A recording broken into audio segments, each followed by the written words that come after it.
Good morning. Excuse me. All right. Well, just want to go over this morning and start out right off. Um, Not going to spend too much time on this and explaining. I just feel led that I need to start sharing and put it on here. A little Bible study. I don't do it much when I'm out and around the gardens, around the working, but this is a homestead. I am a teacher. I've been trained. I've gone to two different Bible training centers or Bible schools, and I've been a youth pastor for several churches, and I've preached at pulpits, many times. So, given my family and I, we spend a lot of time studying together or reading together. We read every day together as a family. And I just feel like it's time to start sharing a little bit of that with you guys, with any and everyone who wants to watch this and be a part of it. Um, so, so I'm going to start with going over what is sound doctrine. Good morning, Michael. And I will not be doing too many comments. I'm just going to start talking and just start sharing and explaining my views. And I did not anticipate this morning. Good morning. Good morning, baby girl. And she's Today, good morning. All right, baby. today we are on you. Yes, just for a few moments. All right. I'm going to do a Bible study. Okay. I tried to get this up and going a little earlier so that little baby girl was still asleep, but I missed my window of opportunity. So sound doctrine. I'm going to go over that. What is it? What's it look like? What's it sound like? A lot of folks are getting ready to go to church this morning, and I'll challenge you to take what I say here and try to apply it when you go to church. Listen to what your preacher or a preacher, if you watch it on TV or go to church and see what they actually say, if it lines up with kind of what I'm saying here. I'm not saying that I'm right and they're wrong, but just kind of play with it and see. So sound doctrine, what is it? So if we go to 1 Timothy chapter 1, I'm going to read to you something that Timothy wrote to, I'm sorry, Paul wrote to Timothy. And verses 3 through 11. So this might get a little long here in my reading, but I'll try to do, best I can to make it short. And I'm reading from the New King James Version of the Bible.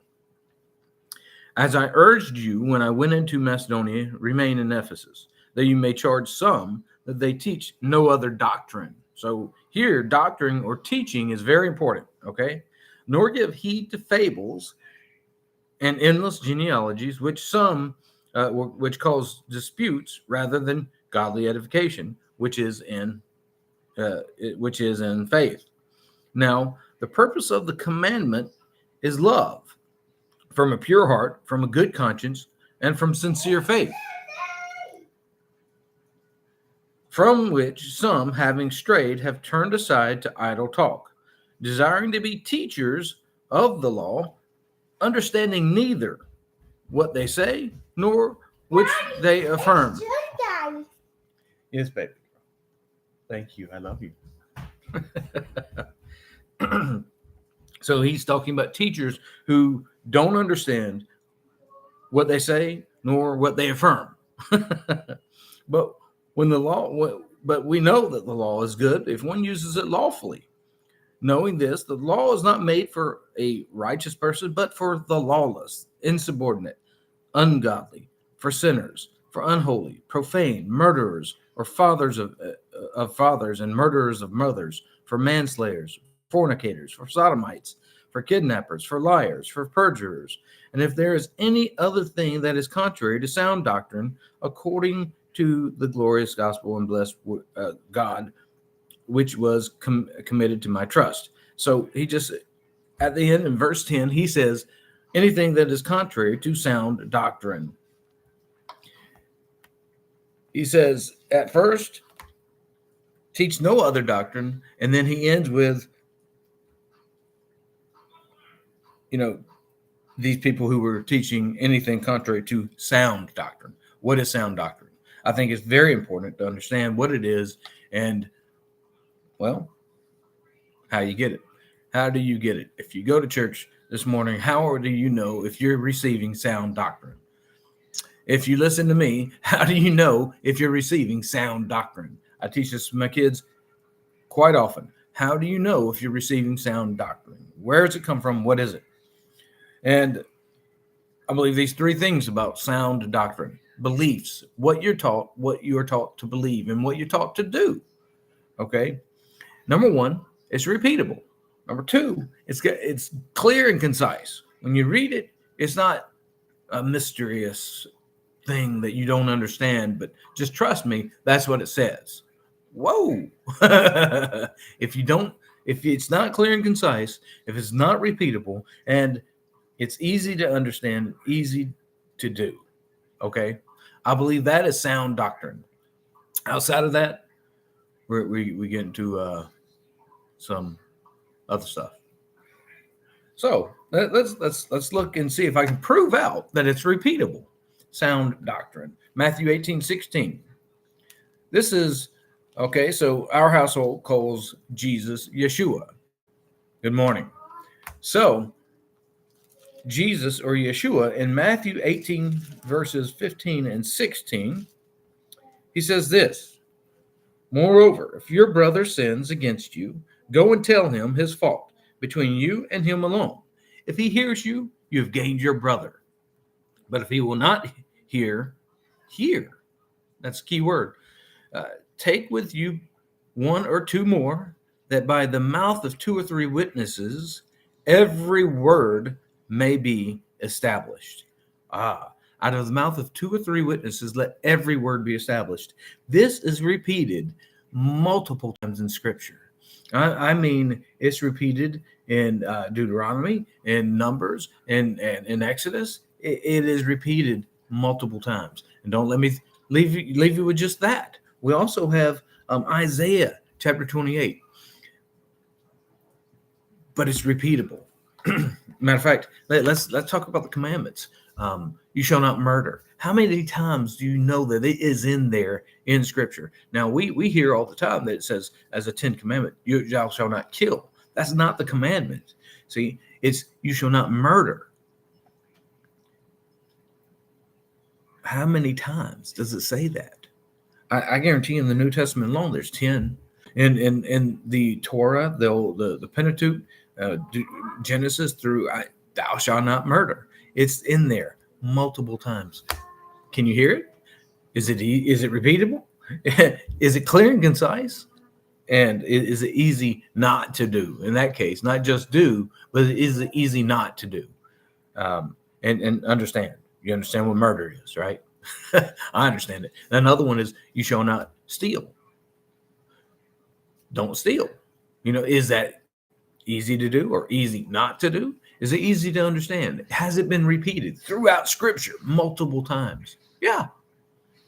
It's even explained in some situations in Leviticus. He explains, if you see your brother's calf and you go and take it, well, then he also says what you have to do once you're caught. Guess what? They don't stone them. They have to repay it. Yeah. Anyway, that's another story. So it's easy to understand, it's clear and concise, and it's repeatable. Isaiah 28. Again, I'm going to give you multiple. Let me go over that. So Matthew 18:16 is also repeated in Deuteronomy 19:15. And if you look them up, it's said exactly the same multiple times, not just those times. That every word shall be established on the account of two or three witnesses, and no one's to be put to death on the account unless there's two or three witnesses. One person cannot put another person to death on the account of just their witness. It's always two or three witnesses. Sound doctrine is the same thing. On every word shall be established on the account of two or three witnesses. And I'd say Scripture is actually goes well beyond that. Isaiah 28. He's specifically saying about teaching. Verse 9, 28, verse 9 and 10. Whom will he teach knowledge? And whom will he make to understand the message? See, you're going to teach and you're going to understand. Those just weaned from milk, those just drawn from the breasts. For precept must be upon precept, precept upon precept, line upon line, line upon line, here a little, there a little. He's saying he's not going to just tell you something one time and expect you, number one, to get it right and to do it. Nothing's just said once and put on you as doctrine that you're to live by. It's just not there. If there's only one scripture that says it, more than likely, it's something that's not that important. I hate to put it that way because it's scripture and we're talking about, hey, well, but I can guarantee you, if it's something that the Father has for you that he expects you to do, he says it more than once. He says it clear, concise, it's easy to do and easy to understand. All right. I'm going to drive home that point. And I apologize if I'm just, if I just, but that's my thing. I'm going to drive it home. I'm going to prove it out from Scripture. So now we have Matthew 18, Deuteronomy 19, Isaiah 28, and all of those point to repeatable. That sound doctrine is repeatable. Scripture is repeatable. Now let's go to Deuteronomy 30. I'm going to talk about this real quick. Oh, this is when I say it's clear and concise and easy to understand, easy to do, I'm going to prove to you both from the Old Testament and from the New Testament. I'm not going to just prove to you, from one side or the other. I want you to see it, that it's a theme throughout Scripture. All right, so now we're on Deuteronomy 30 and verses 11 through 14. Again, I'm going to read just a little bit. For this commandment, which I command you today, is not too mysterious for you, nor is it too far off. So that word mysterious gets mysterious. Other translations, one that we normally read from, has the word difficult there. Again, I'm reading to you from the New King James Version, and it says not too mysterious. But let me reread this. It's not too difficult for you, nor is it too far off. So there he says the commandments, what I tell you to do, is not too difficult. And let me prove that out. I'm going to keep reading. Verse 12. It is not in heaven that you should say, who will ascend into heaven for us and bring it down so that we may hear and do it. And I've got a visitor again. You just I love you.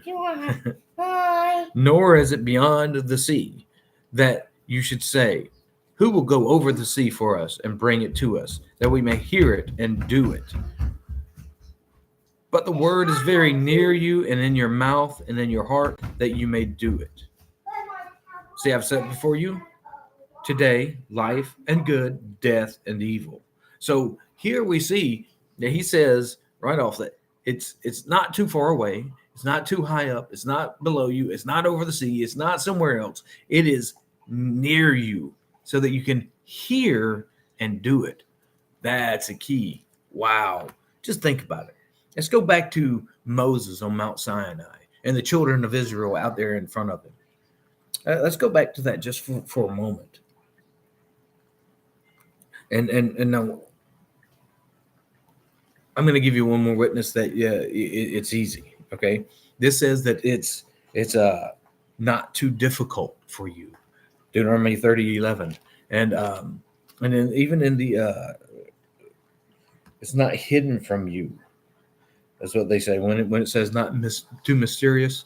It also says that it's not hidden from you. It's not too difficult. It's not difficult when he gives you sound doctrine. Now, also, 1 John, I told you I'd give you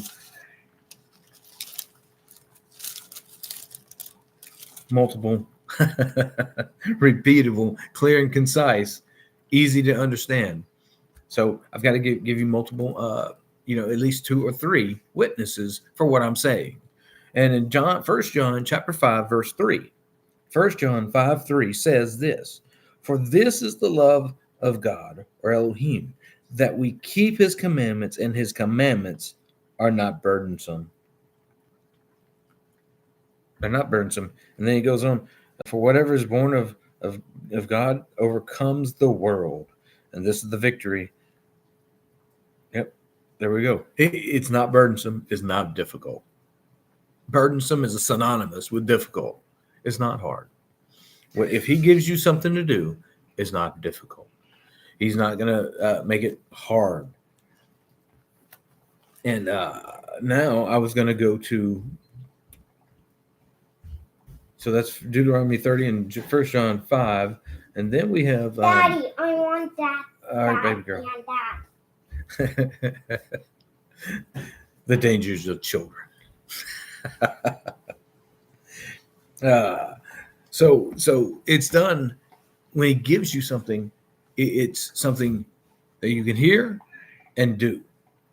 So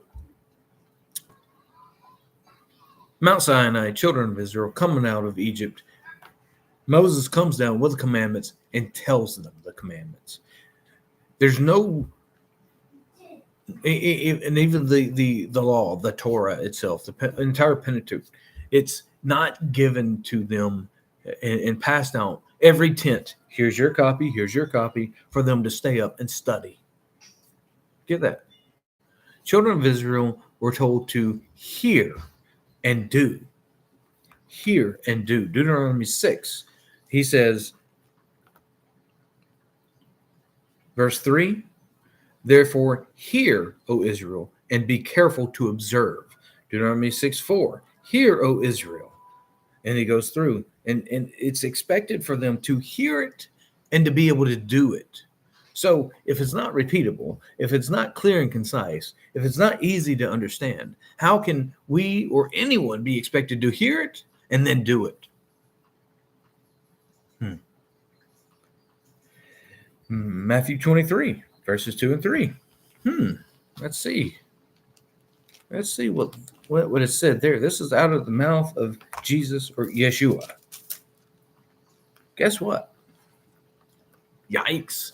Again, there was no New Testament at that point. He's in front of the people.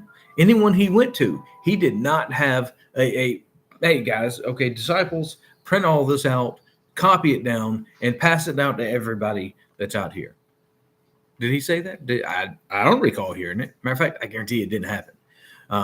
And so again, not every household, not every person had copies of the scrolls of the New Testament, of the Torah, the law and commandments. No, they didn't. So Matthew 23, Yeshua, Jesus, says, "The scribes and Pharisees sit on Moses' seat."